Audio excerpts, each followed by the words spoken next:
Мен Асенов Азизжан Алламбергенович медицина тарауына 2001 жылда Ташкент қаласындағы фармацевтика колледжіне оқуға кіру арқылы кіріп келдім. 2001-2004 жылы фармацевтика колледжін бітіріп, 2004-2011 жылларда Ташкент қаласындағы Тибет академияны оқыдым.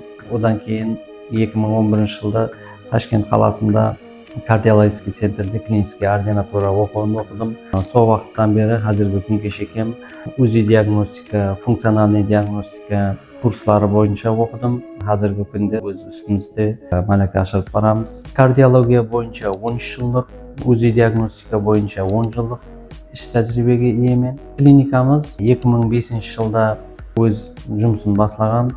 Содан бері har жылы клиникамыз рауажданып, таза оборудованиелер, таза тараулар ашылып барып жатырды. Кардиология бойынша неше жастан бастап көреміз. Кардиология бойынша біздер роддомда туылған балалардан бастап, тума жүрек порокларына диагноз қоюдан бастаймыз. Туылғаннан бірінші күннен бастап тума жүрек пороклары бар ма, жоқ ма балаларды анықтаймыз. Эхокардиография тексерулері арқылы